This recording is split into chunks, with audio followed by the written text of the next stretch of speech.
어떤 한 사람이 예루살렘에서 여리고로 내려가고 있었습니다.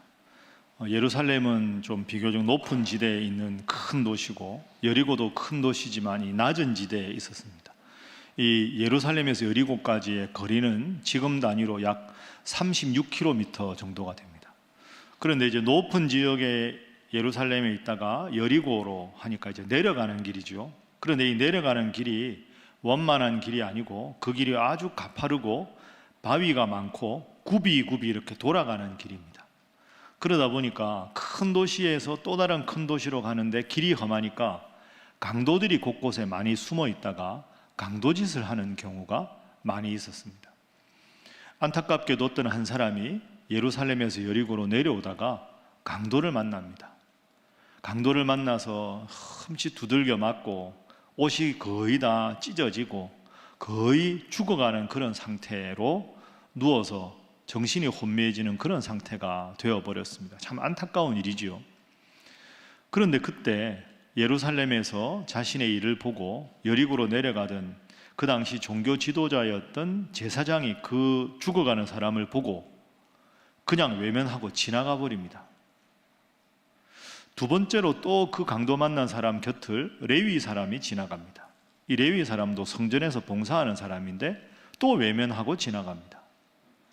세 번째로 그 당시 경건한 유대인들이 경멸하던 한 사마리아 사람이 지나가다가 그 강도 만난 사람을 보고는 그 사람을 돌보아서 흔히 우리가 알고 있는 주막으로 데려다 주고 치료를 해주고 그리고 정성껏 간호를 한 다음에 그 비용을 다 지불했다 하는 이야기가 오늘 본문 이야기입니다. 그래서 흔히 오늘 본문은 선한 사마리아인의 비유 이렇게 우리에게 알려져 있습니다. 여러분도 아마 다 오늘 이 이야기를 알고 계실 겁니다.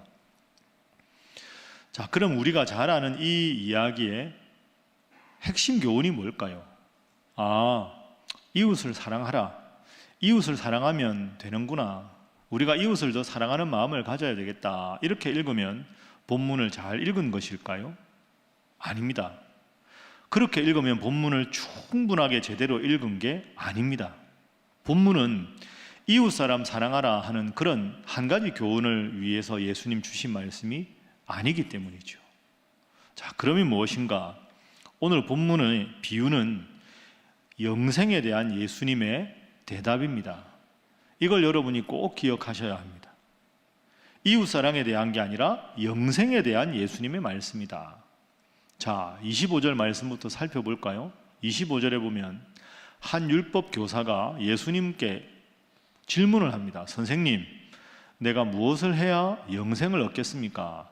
영생에 대한 질문입니다. 예수님이 26절에 대답하십니다. 그래? 율법의 교사니까 율법에 뭐라고 기록되었느냐? 너는 어떻게 알고 있느냐? 율법 교사가 대답합니다. 27절, 예, 내 마음과 목숨과 힘과 뜻을 다해서 하나님을 사랑하고 이웃을 사랑하라고 말씀하셨습니다. 하나님 사랑, 이웃 사랑이 중요합니다. 예수님 그 대답을 딱 들으시고 28절에 옳다, 너의 말이 맞다. 그러면 머릿속으로 알지만 말고 너도 삶 속에서 하나님 사랑, 이웃 사랑을 실천하라 이렇게 말씀하셨습니다.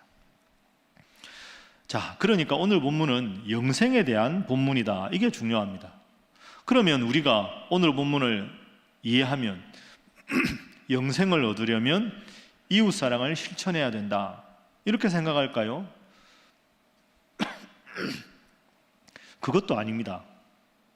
여러분은 어떻게 알고 있습니까? 우리가 무엇으로 구원을 얻을 수 있습니까? 무엇으로 영생을 얻을 수 있습니까? 믿음이죠. 우리는 주님을 믿는 믿음으로 영생을 얻는다 이렇게 알고 있는데 오늘 본문은 그러면 이웃을 사랑하면 영생을 얻는다는 것인가? 그러면 믿음과 이웃 사랑은 무슨 관계에 있는가? 이런 질문이 자연스럽게 생길 수밖에 없는 거죠. 자, 오늘 말씀의 뜻은 이런 뜻입니다.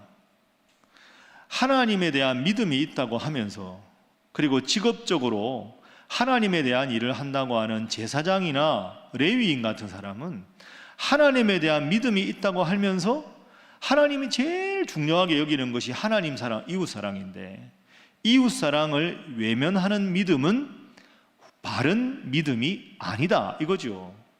하나님께서 우리를 사랑하시는 그 사랑에 대한 믿음이 있으면 하나님 사랑하고 이웃 사랑해야 되는데, 머릿속으로는 하나님에 대한 믿음이 있다고 하면서 죽어가는 사람을 그냥 지나칠 정도로 이웃 사랑하는 마음이 없는 믿음, 그 믿음은 영생 얻기에 불충분한 믿음이다. 온전한 믿음은 실천까지 나가는 것, 아는 것에 그치는 게 아니라 알고 마음에 새기고 실천하는 것까지가 올바른 믿음이다. 그래서 믿음을 이웃 사랑함과 연결을 시키는 거죠. 그래서 오늘 본문의 주제를 이렇게 말할 수 있습니다. 내가 믿는 성경의 가르침을 삶으로 뭐 해야? 실천해야 그것이 제대로 된 믿음이다 하는 거죠. 그러니까 믿으면 믿는 대로 살아야 하는데, 믿음 따로 사는 것 따로, 그래서 믿는다 하면서도 주님 사랑하고 이웃 사랑하는 게 열매로 드러나지 않으면 그거는 하나님 원하시는 올바른 믿음, 충분한 믿음이 되지를 못한다 하는 것이 본문의 교훈입니다.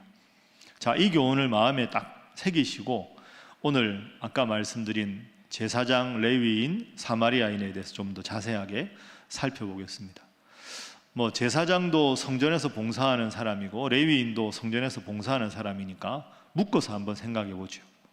자, 여러분, 우리가 잘 아는 본문인데요, 제사장과 레위인은 왜 그냥 강도 만나 죽어가는 사람을 스쳐 지나갔을까요? 그래도 하나님 믿는 사람이면 이러면 안 되지 않습니까?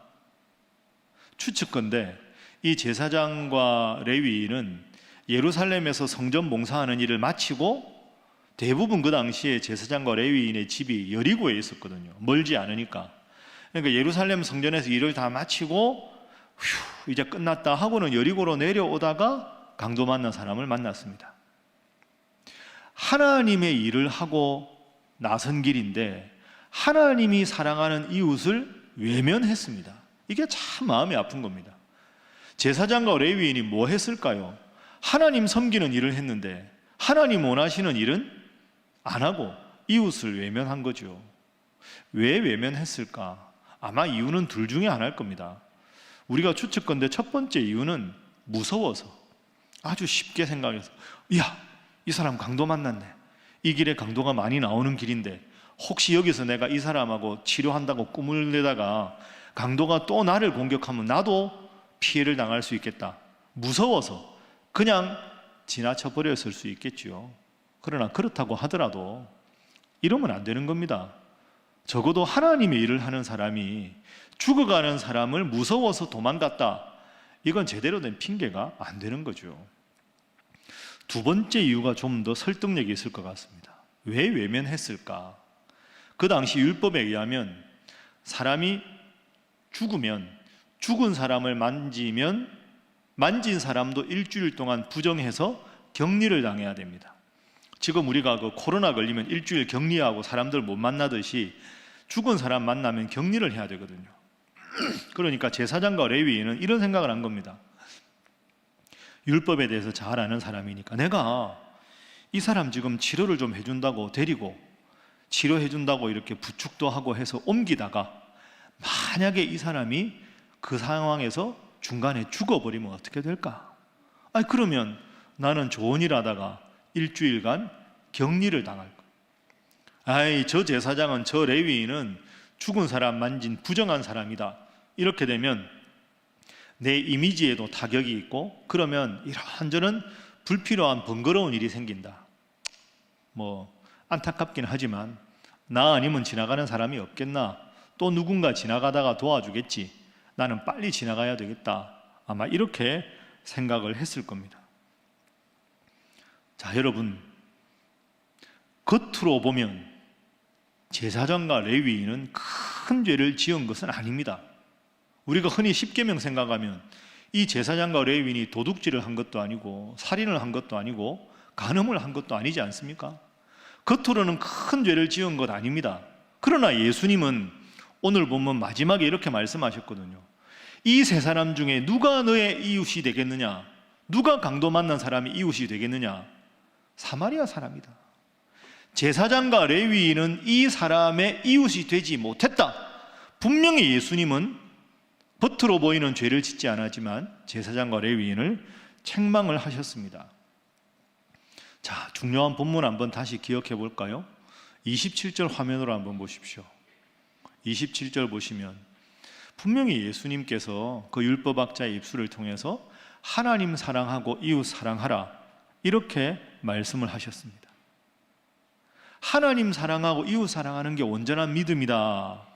이걸 제일 잘 아는 제사장과 레위인이 일주일간 하나님 앞에서 봉사한 후에 내려가던 길에 강도를 만났다면 하나님 원하시는 일은 이 강도 만난 사람을 도와주는 일인데 그 일을 외면하고 하나님 잘 믿는다고 말하는 게 말이 안 된다는 거죠. 여러분, 이게 아주 심각한 이야기입니다. 우리도 하나님 앞에 예배드리고 하나님 말씀을 읽고 살아가는데 정작 나가서 하나님 원하시는 일을 하지 않을 때가 많이 있습니다. 그렇다면 우리도 오늘 본문의 제사장이고 레위인이 될 수 있다 하는 거죠. 그래서 예수님은 하나님 사랑, 이웃 사랑 말로만 하지 말고 실천해라. 그 실천하는 믿음이 있어야 영생이 있는 것이다. 이렇게 말씀을 하시는 겁니다. 여러분은 이 말씀을 잘 알고 있는데 어떤 생각 드십니까? 여러분 마음으로 대답해 보십시오. 여러분은 제사장처럼 레위인처럼 살아가는 모습은 없습니까? 하나님 앞에 이렇게 예배 드리는데 예배 따로, 삶 따로. 예배당에 나와서는 하나님 믿는 사람, 세상에 살아가서는 아무런 차이가 없는 세상 사람과 똑같은 모습을 가지고 있지는 않습니까? 제가 시를 하나 읽어드리겠습니다. 이혜인 수녀님의 듣게 하소서라는 시입니다. 잘 들어보십시오. 주여, 나로 하여금 이웃의 말과 행동을 잘 듣는 사람이 되게 하소서. 내 하루의 작은 여정에서 내가 만나는 이의 말과 행동을 건성으로 들어 치우거나 귀찮아하는 표정과 몸짓으로 가로막는 일이 없게 하소서. 이웃을 잘 듣는 것이 곧 사랑하는 길임을 내가 성숙하는 길임을 알게 하소서. 이기심의 포로가 되어 내가 듣고 싶은 말만 적당히 듣고 돌아서면 이내 잊어버리는 무심함에서 나를 구해 주소서.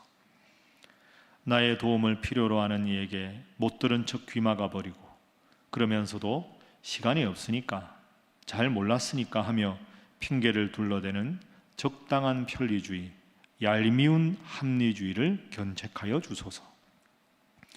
들으려는 노력도 아니하면서 당신과 이웃과 세상에 대해 멋대로 의심하고 불평했음을 지금은 뉘우칩니다.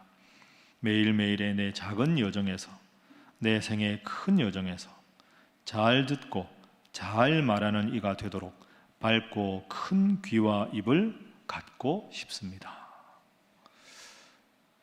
참 우리에게 많은 것을 생각하게 하는 시입니다. 여러분, 저는 저 시에서 적당한 편리주의, 얄미운 합리주의, 이 표현이 참 저를 부끄럽게 합니다. 적당하게 핑계대고 논리적으로 생각하고 슬쩍 지나가는 모습이 우리의 모습은 아닌가 생각합니다. 여러분, 믿음은 머리로만 하는 게 아닙니다. 머리로 믿고 가슴으로 새기고 두 손과 두 팔로 실천하는 것까지가 믿음입니다. 온전한 믿음 생활하시는 우리 신일의 모든 성도들 되시기를 주님 이름으로 축복합니다. 자, 옆에 분들과 인사 한번 할까요? 믿음의 열매가 실천입니다. 한 번 더 할까요? 온전한 믿음을 가지시기 바랍니다. 이제 사마리아 사람은 어떻게 행동했는가 한번 보겠습니다. 사마리아 사람들은 옛날부터 우상을 섬겼다고 해서 경건한 유대인들, 제사장이나 레위인들이 아주 싫어했던 사람입니다. 근데 이 한 사마리아 사람이 그 길을 지나다가 강도 만난 사람을 마주칩니다. 이 사마리아 사람은 겉으로 보기에는 하나님을 잘 믿는 사람이라고 보기가 어려운데 진심으로 이 강도 만난 사람을 정성껏 대해 주었습니다. 33절부터 35절에 이 사마리아인의 모습이 나오는데요. 33절 보십시오. 어떤 사마리아 사람은 여행하는 중, 여행이 원문으로 보면 일하는 중입니다. 그냥 관광하는 게 아닙니다. 일하려고 여리고 내려가다가 그를 보고 불쌍히 여겼다. 이 불쌍히 여겼다는 말은 원문에 보면 높은 지위에 있는 사람이 낮은 사람을 동정했다는 게 아니라 같은 마음을 가졌다, 이런 뜻입니다. 자, 어떻게 했는가? 34절 보십시오. 그 강도 만난 사람에게 가까이 가서 기름과 포도주를 상처에 붓고 싸매고 자기 짐승에 태워서 주막으로 데리고 가서 돌보아 주었습니다. 진심이 느껴지죠. 최선을 다한 겁니다. 35절도 보십시오. 그 이튿날 그렇게 하룻밤을 꼴딱 보낸 다음에 주막 주인에게 데나리온 2를 내어주면서 이 사람 돌보아 주십시오. 비용이 더 들면 내가 돌아올 때 갚으리라, 이렇게 말합니다. 여러분, 데나리온 2은 그 당시 화폐 단위로 계산해 보면 주막에서 2달간 묵을 수 있는 돈입니다. 엄청난 돈이죠. 주막도 우리가 보면 다 숙소마다 가격이 다른데 좀 허름한 주막에서는 2달간 잘 수 있는, 좀 비싼 주막에는 1달간 지낼 수 있는 돈입니다. 그 사마리아 사람은 돈이 많아서 그냥 동정한 게 아닙니다. 여러분, 1달치 2달치 숙소비를 줄 정도로 아낌없이 그 사람을 대한 겁니다. 마지막 말이 참 따뜻하지 않습니까? 제가 일 다 보고 돌아오다가 그 사이에 비용이 더 들면 더 드릴 테니까 최대한 정성껏 이 강도 만난 사람 다시 살아날 수 있도록 도와주십시오. 참 마음이 따뜻한 사람입니다. 그래서 이 사마리아 사람의 모습은 참 진정한 이웃이 어떤 모습인가 하는 걸 우리에게 보여주고 있습니다. 내가 하나님 믿는다고 하면서 내 생각대로, 내 판단대로 슬쩍 그냥 스쳐 지나가는 모습. 나는 과연 레위인과 제사장인가? 나는 사마리아 사람인가? 여러분, 우리가 야고보서 말씀 읽으면 참 중요한 요절이 있죠. 행함이 없는 믿음은 죽은 것이라. 한번 따라합니다. 행함이 없는 믿음은 죽은 것이라. 그렇습니다. 믿음은 행함까지 가는 게 온전한 믿음입니다. 그 믿음이 있어야 주님 앞에 영생을 얻게 되는 거죠. 사마리아 사람처럼 안타까워하고 불쌍히 여기고 최선을 다해서 이웃을 사랑하는 이런 온전한 믿음의 사람, 여러분 다 될 수 있기를 주님 이름으로 축복합니다. 그게 영생에 이르는 믿음이라는 거죠. 여러분, 지난 수요일 4월 20일인데요 무슨 날인지 아십니까? 4월 20일이 무슨 날이었을까요? 장애인의 날이었습니다. 4월 20일. 우리는 너무 빨리 잊어버립니다. 얼마 전에, 그리고 지난 주간에도 장애인들 중에 일부 단체에 속한 분들이 출근 시간에 지하철에서 막 항의를 했죠. 항의를 하고 그분들의 입장에 대해서 막 이야기하고 바쁜 출근 시간에 이러면 되냐 해서 정치인과 막 설전을 벌이기도 했습니다. 장애인은 장애인대로 할 말이 있을 것이고 바쁜 출근 시간에 이래도 되냐 하면서 말했던 정치인 입장도 어느 정도 이해가 되기도 합니다. 여러분은 이 이슈에 대해서 어떻게 생각하십니까? 설교 시간에 여기에 대한 판단은 다 여러분께 맡기고요. 제가 한 가지 느꼈던 사례를 소개하겠습니다. 저도 외국에서 공부를 하면서 이 장애인에 대해서 참 새롭게 느낀 적이 있는데요. 제가 있던 보스턴은 대중교통이 참 잘 되어 있는 도시입니다. 가끔씩 버스를 타다 보면 버스 정류소에 휠체어를 탄 장애인이 버스를 기다리는 경우가 있습니다. 그러면 버스 정류소에 버스 기사가 딱 이렇게 차를 정지시킨 다음에 휠체어에 타고 있는 분이 버스에 타고 싶으면 딱 하차를 하고요. 기사가 일어섭니다. 그리고 장례 방송을 합니다. 버스 앞에 있는 분들 다 뒤쪽으로 가십시오. 앉아있든 서있든 뒤쪽으로 가서 충분한 공간을 확보합니다. 그리고 휠체어에 탄 그분을 버스로 이렇게 쭉 올립니다. 그리고는 휠체어 전용 좌석이 있습니다. 몇 개 좌석을 접어서 그걸 만들고 휠체어에 탄 분이 버스에 딱 타고 그리고 안전벨트를 사방으로 연결합니다. 버스가 흔들려도 절대로 그분이 위험하지 않도록.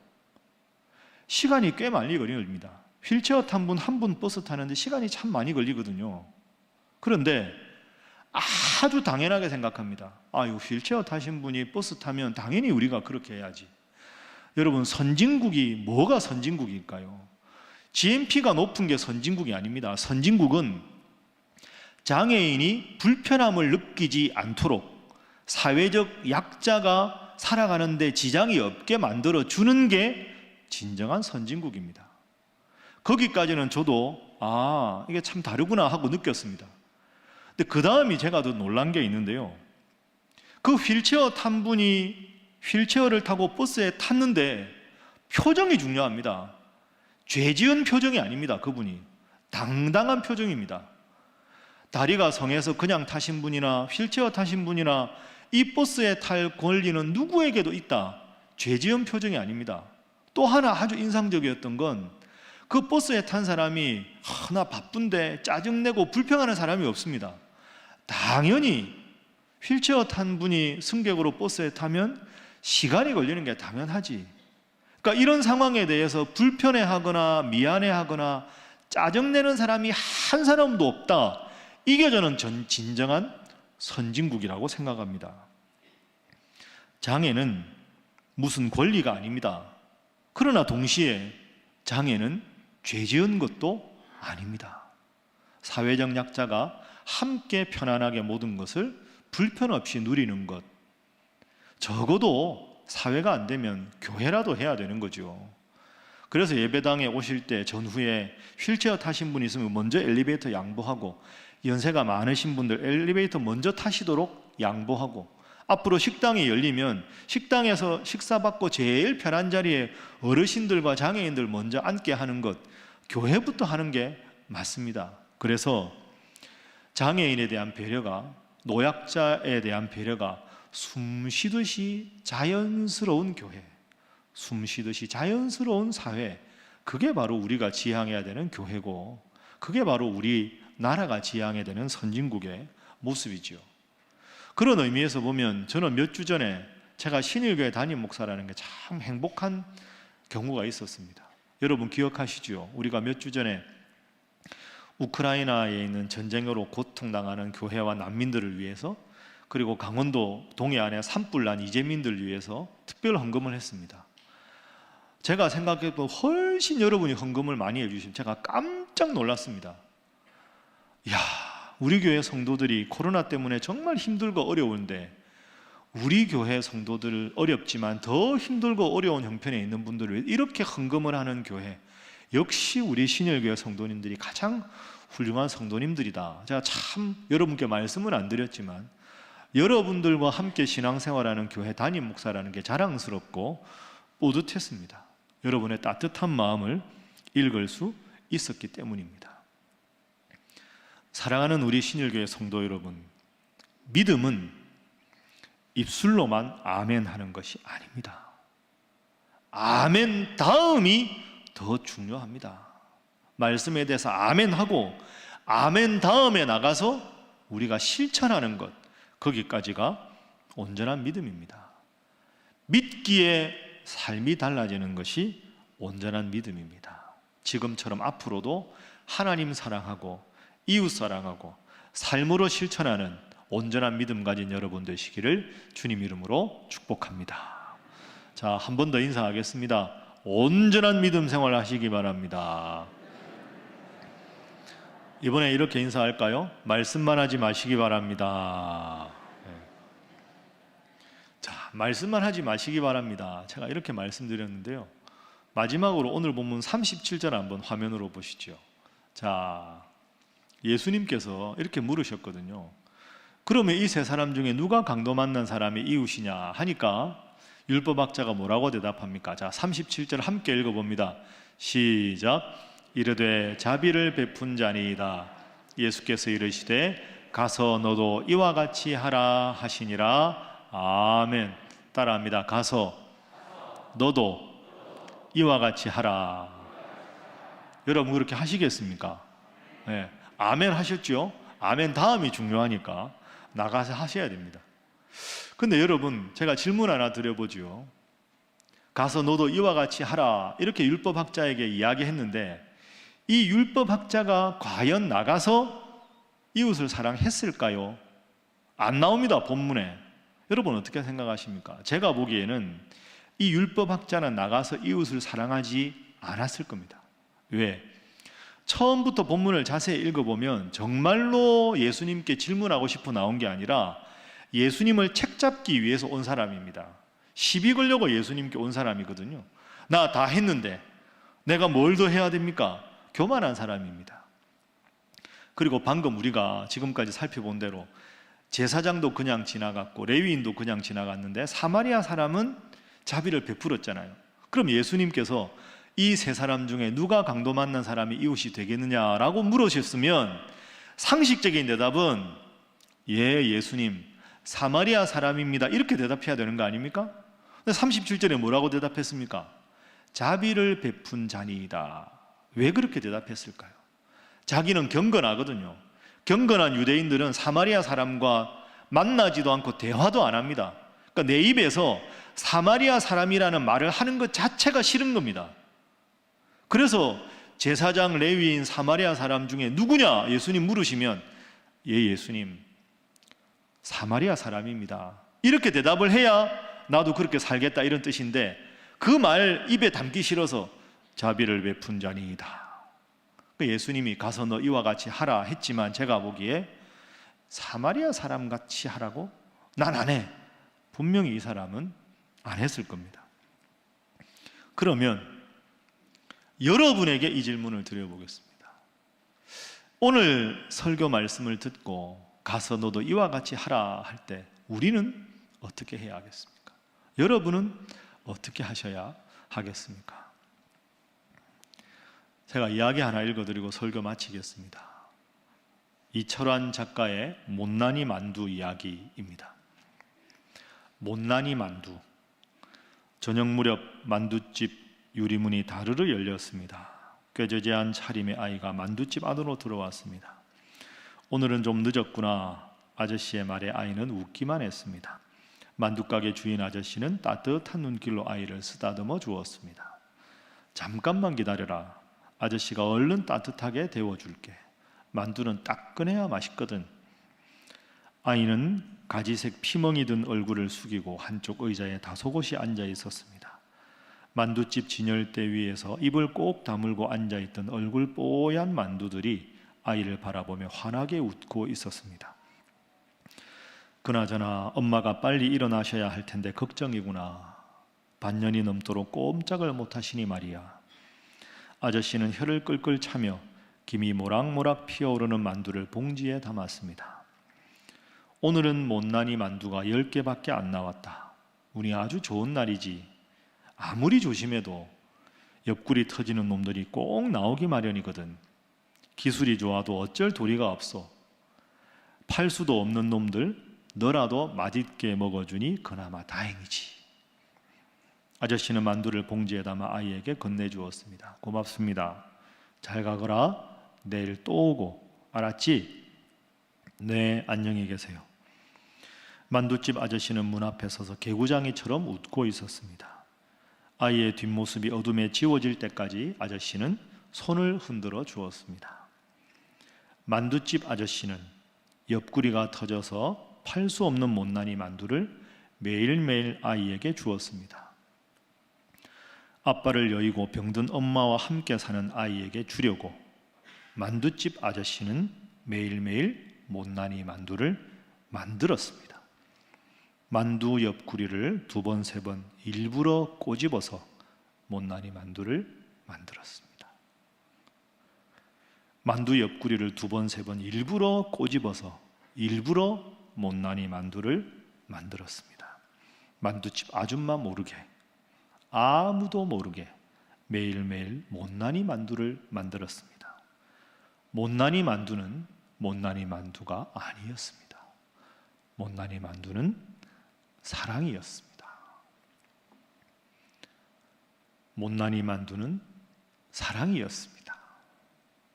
일부러 만두 옆구리를 꼬집어서 그 아이를 위해서 만두를 만든 따뜻한 만두집 아저씨의 사랑이었습니다. 주님께서 오늘 예배에 참석한 우리들에게 친히 말씀하십니다. 누가 강도 만난 자의 이웃이 되겠느냐? 이르되 자비를 베푼 자니이다. 예수께서 이르시되 가서 너도 이와 같이 하라 하시니라. 가서 너도 이와 같이 하라. 주님께서 오늘 우리에게 주시는 귀한 명령입니다. 기도하겠습니다. 사랑의 하나님, 하나님을 믿는다고 하고 또 이렇게 교회가 많은데 세상은 날로 살아가기가 힘들고 어려운 형편에 있는 사람들은 더 어려워진다고 아우성입니다. 교회가 본래 역할을 해야 하는데, 성도들이 행함이 있는 믿음이 되어야 하는데, 주님, 저희들의 책임입니다. 저희를 불쌍히 여겨 주옵소서. 이름조차 나오지 않는 한 사마리아 사람처럼 내 이름과 교회 이름 안 드러나도, 남들이 보지 않아도, 바쁜 일정에도 기꺼이 돈과 시간을 희생한 사마리아 사람을 본받는 저희들이 되게 하여 주옵소서.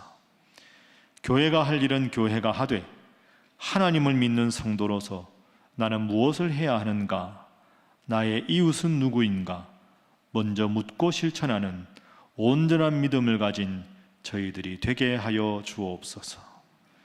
예수님의 이름으로 기도하옵나이다. 아멘.